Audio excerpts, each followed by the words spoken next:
Salut à tous, comment ça va aujourd'hui? Le thème de cette vidéo va être une story time. Pourquoi? Parce que j'ai plein d'histoires à raconter, sauf que je prends jamais le temps. Donc c'est le moment. Et comme j'aime pas parler les mains vides, genre rester toute droite à rien faire, ce que je vais faire, c'est qu'en même temps, je vais me maquiller avec le calendrier de la Make-up Révolution. En fait, j'ai déjà tout déballé avec ma mère. Il y a tous les produits. Et ce que je vais faire, c'est que je vais les tester en même temps, histoire de voir si ça me va ou pas. Mais ça va pas vraiment être le sujet principal. Là, le truc principal, ça va être les histoires que je vais vous raconter. Donc, c'est parti! Tout a commencé il y a à peu près, peut-être, je prends mon miroir en même temps, parce que sinon, je vais rien voir. Peut-être 1 an, je dirais, à l'ancienne. À l'ancienne, c'est un grand mot, c'était il y a qu'un an, mais je travaillais sur les Champs-Élysées. Et les Champs-Élysées, c'est pas à côté de chez moi, c'est à plus de 100 km. Donc du coup, ce que je faisais, c'est que comme je venais tout juste d'avoir le permis, je garais ma voiture à une gare à proximité et je prenais le train jusqu'à Paris. Et ce jour-là, donc je prends le train pour aller jusqu'à ma voiture qui va m'emmener chez moi. Je m'installe tranquille dans le train et tout. Et je vois un monsieur trop bizarre. Il divaguait pas, mais je sais pas, il traînait dans les couloirs du train. Il regardait les gens un peu de travers. Bref, on aurait dit un foufou, quoi. J'arrive à la station où je dois descendre pour récupérer ma voiture. Et comme il me faisait vraiment peur, je l'ai laissé sortir en premier. Et je descends du train, je vois qu'il s'arrête. Bon, tant pis, moi, je continue d'avancer. Donc ensuite, je passe dans le souterrain. Il était derrière moi. Je marche un petit peu plus vite, il marche un petit peu plus vite. Et quand j'arrive à la surface, j'essaie de m'arrêter. Genre, je m'arrête peut-être 1 ou 2 minutes. Il voit que je bouge plus, il passe devant et fin de l'histoire. Enfin, fin de l'histoire. Donc moi, je suis contente, je me dis ouf, enfin il s'est cassé. Donc je vais jusqu'à ma voiture qui est garée à même pas quelques mètres de la gare, sauf que je ne vais pas quitter ma voiture. Et du coup, je monte tranquille, je démarre tranquille, je mets du angel et je commence à démarrer. Je vois le monsieur un petit peu au loin, il marchait derrière une meuf, je me suis dit bon, elle a trouvé une nouvelle proie, lol. Et je passe devant lui, je vois qu'il tombe dans la ruelle, la fille aussi, je passe devant lui, je me dis bref, flemme. Sauf que je sais pas, j'ai eu une prise de conscience et je me suis dit, mais attends, il est en train de suivre la fille ou pas? Et genre en plus j'étais arrêtée sur la route, je gênais pas parce qu'il faisait nuit donc il y avait personne. Enfin j'avais un mauvais pressentiment, il y avait plein de trucs qui passaient dans ma tête, je me suis dit mais qu'est-ce que je fais? Est-ce que je reste là? Est-ce que je m'en vais? Est-ce que je fais demi-tour?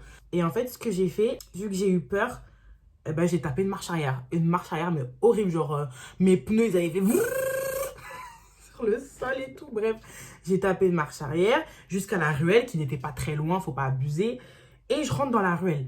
Donc je roule et tout, au début je vois pas trop, je vois une silhouette au loin, je continue et je tourne à un virage et je le vois en train de se rapprocher de la meuf a été paniquée, elle commençait limite à courir. Moi ce que je fais, j'accélère à son niveau, au niveau de la fille qui était jeune, elle devait franchement avoir mon âge, voire un petit peu moins. Et je lui dis, genre ça s'est passé très vite, mais on dirait que c'était très long. Et je lui dis, ça va? Elle me dit non. Et je lui dis mais il est en train de te suivre là. Elle me dit oui, oui, oui. Et j'ai débloqué le verrou de la portière. Et je lui dis monte, monte. Elle est montée, elle a claqué la porte. Donc le monsieur il a commencé à courir. Et j'ai accéléré. En plus moi je suis une pédale alors franchement. Enfin bref, on a eu mais trop peur. Ça fait bien mes sourcils? Non, c'est moche là. J'arrive pas à les faire bien mes sourcils. Vous les trouvez comment mes sourcils? Ils sont bizarres, hein? Ils sont bizarres, ouais. Bon, mes sourcils sont pas bien faits, mais de toute façon, je sors pas, donc on s'en fout. Enfin, normalement, je sors pas. Bref, et pour continuer mon histoire, donc ouais, en fait, on a eu super peur. Donc du coup, pour détendre un petit peu l'atmosphère, on discute. Je lui demande, ouais, du coup, est-ce que tu vas bien et tout? Elle me dit, oui, mais j'ai eu peur, franchement, merci. En vrai, on sait pas ce qui se serait passé si tu serais pas arrivé. Sachant que je dois marcher encore une bonne trentaine de minutes, il n'y a pas de bus. Franchement, merci beaucoup et tout. Et moi, je lui dis de rien, bah c'est normal. Et je lui explique qu'en fait, que j'avais vu ce monsieur dans le train, qui m'avait fait un petit peu peur, que j'avais eu un mauvais pressentiment, etc. Et que c'est pour ça que j'avais fait demi-tour. Bref, on discute, on fait un petit peu connaissance. Je sais plus son nom. Franchement, j'ai grave oublié. Mais c'était une fille qui était super jolie en plus. Et en mode, elle m'explique qu'elle avait été à Paris avec des amis. Et en fait, bah, elle avait pas de téléphone. Sauf qu'en fait, imagine maintenant, elle m'aurait pas croisée ou croisé une autre personne bienveillante. Et elle se serait retrouvée toute seule avec lui. Vous vous rendez compte? Si elle se serait retrouvée toute seule avec lui, sans téléphone, sans rien pour prévenir, ça aurait été un truc de ouf. Après, je l'ai raccompagnée jusqu'à chez elle. Et c'était pas à côté, franchement, on a dû mettre au moins à peu près, vas-y, 15 minutes en voiture. Mais bon, l'important, c'est qu'elle soit rentrée saine et sauve. En tout cas, je peux vous dire que je suis restée en bas de son immeuble jusqu'à ce que je voie qu'il rentre dans le bâtiment tellement j'avais peur.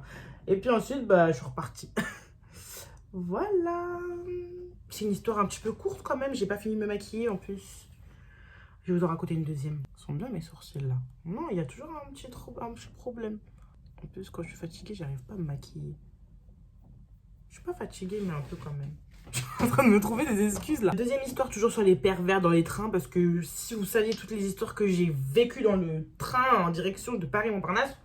Wouh. Donc tout a commencé quand je rentrais encore du travail. Cette fois-ci, pour une fois, j'avais commencé à 8 h, donc j'avais fini à 16 h. J'étais trop contente. Donc je prends ma petite trottinette électrique, je me rends à la gare, bref, je monte dans le train, je m'endors parce que j'étais KO.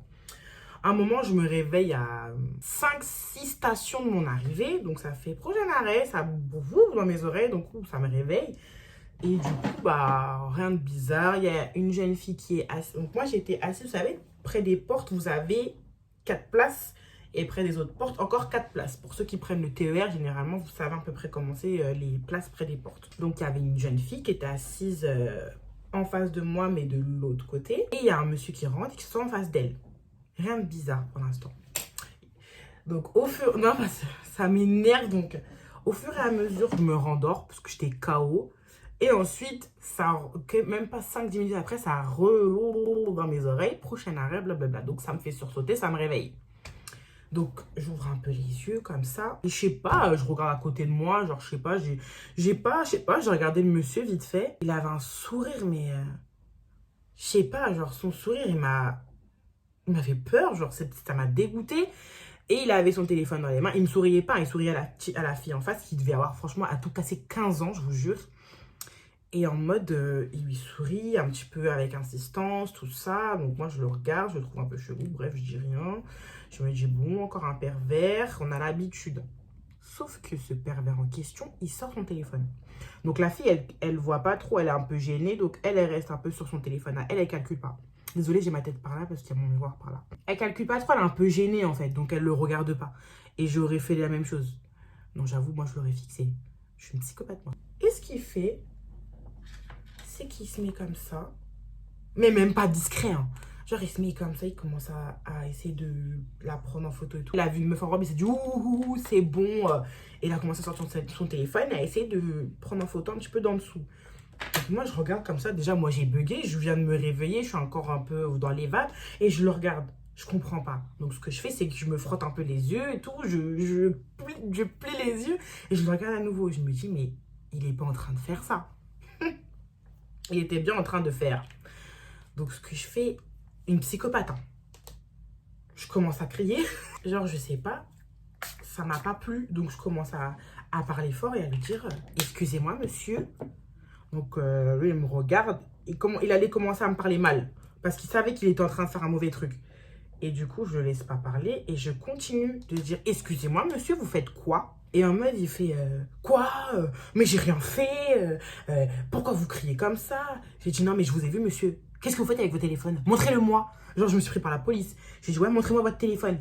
Il me dit non, mais c'est un téléphone personnel, c'est pour le travail. J'ai dit arrêtez de me chercher des excuses, montrez-moi votre téléphone. Il voulait pas montrer son téléphone. Je lui ai dit monsieur, montrez-moi votre téléphone. Et en fait, les gens ils comprenaient pas. On aurait dit une fois, je suis en train de crier à un monsieur de me montrer son téléphone. Je commence à m'énerver et tout. Je lui ai dit non mais je vous ai vu, vous avez filmé la jeune fille, vous l'avez filmé, espèce de pervers, donnez-moi votre téléphone, machin. Bref, j'étais trop énervée, je sais pas, mais ça m'avait mis hors de moi et j'ai pas aimé en fait. Franchement, j'ai appelé à l'aide. Hein. Aidez-moi, le monsieur il a pris la jeune fille en photo, aidez-moi, il y a un pervers dans le train. Et comment j'avais crié. Et du coup, il y a des tantines qui sont venues, qui ont dit mais qu'est-ce qui se passe? Donc le monsieur, forcément, il se lève, il part en courant. Qu'est-ce que je fais? Je cours après. C'était n'importe quoi. Donc du coup, dans ma course, je crie à une petite dame qui a vu. Est-ce que vous pouvez garder ma trottinette, s'il vous plaît? Moi, je courais après le monsieur et tout. Et comme je sais pas où il s'est planqué, je l'ai pas trouvé. J'ai cherché le numéro du service RATP et j'ai appelé SNCF et j'ai appelé. Et par miracle, je croise une ancienne voisine à moi que j'appréciais beaucoup, chez qui j'allais manger de temps en temps et tout. Et elle me dit ouais mais ça va et tout, qu'est-ce qui se passe, pourquoi tu cries comme ça et tout. Et moi je lui raconte brièvement ce qui s'est passé. Elle me dit quoi, mais t'es sérieuse, vas-y viens on va le retrouver et tout. Elle était vénère elle aussi, genre elle s'est dit mais Mais à quel moment tu... En plus, c'était une petite mineure et tout. Vas-y, à quel moment tu prends, même si c'est pas une mineure, à quel moment tu prends une femme en photo dans le train? Enfin, tu te prends pour qui? Bref, ça l'a mis hors d'elle. Elle m'a dit, vas-y, viens, on va le retrouver, viens, vas-y. Donc, nous, on commence à faire tout le tour du train en longueur vers là où il était parti. On ne le retrouve pas. Donc, moi, j'étais toujours en train d'essayer d'appeler le service SNCF et tout. Donc, voilà, ça marche. Et du coup, je leur explique la situation. J'ai dit que j'ai utilisé des produits Make-up Revolution, mais depuis tout à l'heure, je vous jure, je suis en train d'utiliser des produits dans mon truc. Bref. Et la bonne initiative qu'ils ont fait, c'est qu'ils ont mis chaque personnel SNCF, donc pas des contrôleurs, mais vous savez, les petits gens qui sont sur les quais en gilet et tout pour regarder dans les quais, etc. Ils en ont mis sur chacune des stations. Donc, à chacune des stations, ils en ont mis un vite et tout. Et ils n'ont pas trouvé le monsieur. Et une fois arrivé à destination, donc ce qu'on a fait avec les tantines et la fille, mon ancienne voisine, c'est que on a essayé de faire le tour, de sortir. On a fait les tours des trains et tout. Vraiment, on était impliqués de ouf. On était trop impliqués pour essayer de trouver ce monsieur en question. On ne l'a jamais retrouvé. Donc, nous, ce qu'on a pensé, c'est qu'il a dû partir... Il a dû partir en vitesse pendant qu'on appelait. Et en mode, arrivé à la prochaine station qu'il a trouvée, il est descendu. Je vais prendre le blush. Il est beau en plus. Il est trop beau. Ce qu'ils ont fait, c'est qu'ils m'ont un petit peu questionné. Et ma voisine aussi. Elle savait pas trop. Donc bon, forcément, elle a pas pu donner plus d'infos. Mais moi, je l'avais vu. Et du coup, j'ai décrit comment il était physiquement. Voilà, comment il était et tout. Et ce qu'ils ont fait, c'est que... ils ont lancé un signalement pour essayer de le retrouver, etc. Bon, ils l'ont pas retrouvé, forcément. J'ai pas eu de suite à ça. Je sais pas ce qu'il en est aujourd'hui. Il est beau, l'highlighter, non? Il est beau. J'ai une sale tête aujourd'hui, non? J'aime pas trop ma tête. En plus, je suis en pyjama. Vraiment, je suis en pyjama. J'ai fait zéro effort. Bref, je racontais. Ouais, et je disais que du coup, j'ai pas eu de nouvelles. J'ai pas eu de nouvelles suite à ça. Je sais pas ce qu'est devenu le monsieur. J'espère qu'il souffre. Je sais pas si ça vous avez le malheur des gens, mais franchement, ce qu'il a fait, non, en fait. J'espère que je sais pas qu'il est en prison, je sais pas, mais qu'il soit pas là, en tout cas en liberté, tranquillement, en train d'espionner des minettes. Hein. Bref, j'en ai gros sur la patate. Hein. J'ai pas de morale de l'histoire parce qu'en vrai, il faut juste faire attention à soi. Vu qu'on vit dans une époque où les gens sont fous, en fait, ils sont complètement malades, ils sont barjots, ils sont toqués. J'ai coupé parce que, bon, écoutez, on me voit galérer à finir de me maquiller, je qu'en plus j'ai la flemme. Bref, le plus important, c'est que je vous ai raconté mes petites histoires en n'ayant pas les mains vides. Même si mon make-up est pas terrible, j'avoue, on a vu mieux. Au moins, j'ai pas rien foutu. Sur ce, moi j'ai fini ma vidéo et je vous dis à bientôt. Bonne fête de fin d'année. Et j'y pense jamais, mais ajoutez-moi sur mes réseaux sociaux. Donc je vais vous les afficher quelque part à l'écran. Ajoutez-moi sur Instagram. Donc j'ai un nom sur Insta, je sais même pas lire le nom. Je crois que je dois m'appeler Morgane sur Instagram. Bref, ça n'a pas de sens. Mais bref, donc Morgane sur Instagram et sur Snapchat, bbeauties.pro. Donc je vais tout vous mettre, comme ça vous allez pouvoir voir.